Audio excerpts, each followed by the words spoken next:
Baik, selamat pagi teman-teman semuanya, kembali lagi ke channel Tertarik Saham. Hari ini kita akan review dan analisa beberapa saham, yaitu BBRI, BBKP, CTRA, ISSP, DKFT, dan KLPF. Kita lihat perdagangan pada hari Jumat kemarin, IHSG ditutup menguat 0,51%. Namun dalam perdagangan kemarin hanya 184 saham yang naik, sementara ada 285 saham yang turun dan 168 saham yang tidak berubah. Untuk perdagangan kemarin, asing masih melakukan net buy sebesar 16 miliar. Jadi pergerakan IHSG ini masih terlihat ya, ditopang oleh asing. Nah, di sini kita tahu 5 besar yang diakumulasi asing, yaitu BBRI, KLPF, TLKM, Arto, TOWR. Sementara yang dijual foreign ICBP, Harum, Excel, BBNI, dan Unilever. Yang pertama kita bahas BBKP. BBKP hari Jumat kemarin ditutup menguat 5 poin ke level 540. Dalam chart kita lihat BBKP sempat turun ya ini pada hari Jumat kemarin ke level 515, kemudian kembali menguat terus ditutup di level 540. Namun volume perdagangan pada hari Jumat kemarin masih tergolong lemah ya, ini masih di bawah perdagangan yang kemarin.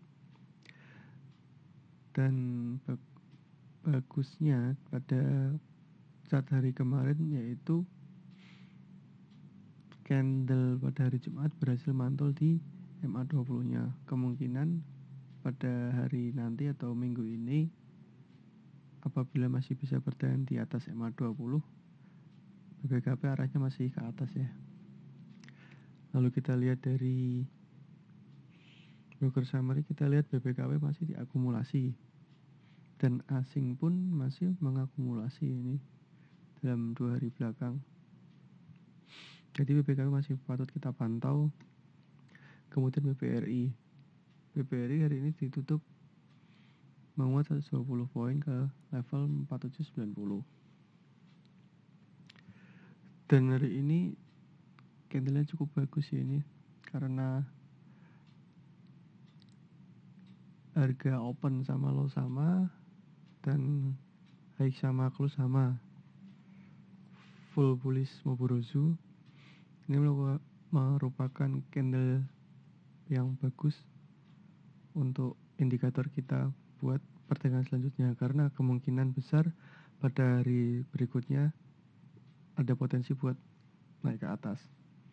Walaupun perdagangan hari ini masih di bawah volume yang kemarin, namun ini cukup tinggi ya dibanding 4 perdagangan hari kemarinnya. Kemudian BBRI masih bisa bertahan di atas MA20. Setelah kemarin opennya gap down tapi tidak berhasil menyentuh MA20, lalu arahnya ke atas. Untuk broker summary kita lihat BBRI pun masih diakumulasi dan asing pun masih melakukan net buy yang cukup kuat. Jadi BBRI sepertinya pada hari Senin nanti dalam minggu ini masih bisa ke atas arahnya. BBRI masih patut kita pantau buat beberapa hari ke depan selama asing belum jualan ya. Kemudian CTRA kemarin ditutup menguat 55 poin ke level 1175 dan volumenya pun juga di atas rata-rata ya ini ya, karena berhasil menyentuh dari 560. Volumenya masih di atas rata-rata dan arahnya pun masih ke atas.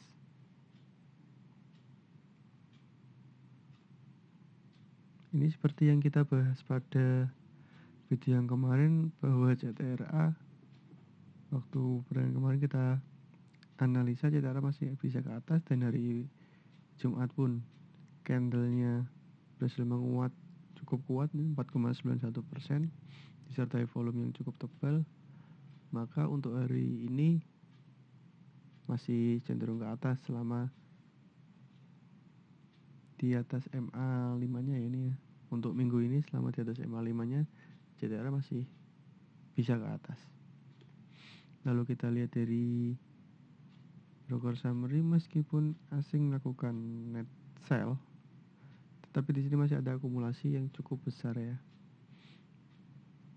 Malah ada beberapa broker yang melakukan buy tanpa melakukan sell, dan beberapa broker juga melakukan sell dengan volume yang cukup kecil, namun melakukan buy yang cukup kuat. Jadi CTRA masih diakumulasi dan masih menarik buat kita pantau. Kemudian DKFT ini hari Jumat kemarin itu 10 poin atau menguat 5,29%, disertai volume yang cukup padat. Tapi DKFT beberapa kali gagal ya, ini masih gagal menembus resist di area 206 sampai 214. Kita lihat di chart sebelumnya, level ini 206 sampai 214 masih menjadi batas atas dan batas bawah. Jadi kemungkinan DKFT apabila berhasil break 214 ini bakal menarik, patut kita pantau. Dari broker summary kita lihat masih melakukan akumulasi oleh bandar, dan asing pun masih melakukan akumulasi. Jadi DKFT masih patut kita pantau. Kemudian ISSP hari ini menguat 20 poin ke level 216, penguatannya 10,2% dan volumenya pun juga di atas rata-rata.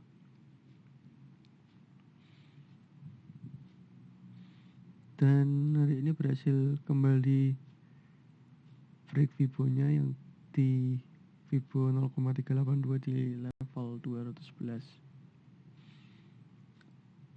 Tapi ini masih ada resist ya, ini di level 220 yang beberapa kali sudah 4 chart ini belum berhasil menembus level 220. Apabila hari ini atau minggu ini ISSP berhasil closing di atas 220, ini menarik. Lalu dari broker summary kita lihat masih dilakukan akumulasi, asing pun masih melakukan net buy. Jadi ISSP masih bagus buat kita amati. Kemudian KLPF hari ini ditutup, hari Jumat kemarin ditutup menguat 95 poin ke level 1585. Peningkatannya sebesar 6,38% dan volumenya pun di atas rata-rata. Tapi KLPF masih gagal buat break resist di 1595. Apabila minggu ini KLPF berhasil break di atas 1595, mungkin KLPF mulai menarik. Dan secara broker summary terlihat KLPF masih dilakukan akumulasi. Kemudian asing pun masih melakukan akumulasi. Jadi KLPF masih sangat patut kita pantau buat pergerakannya minggu ini. Sekian review dan analisa dari kami. Apabila teman-teman pengen join grup Telegram, bisa masuk ke link ini ya. Nanti tertera juga di deskripsi. Apabila teman-teman suka, bisa support kami dengan memberikan like, subscribe, dan share agar lebih bisa bermanfaat. Baik, sekian dari kami. Terima kasih.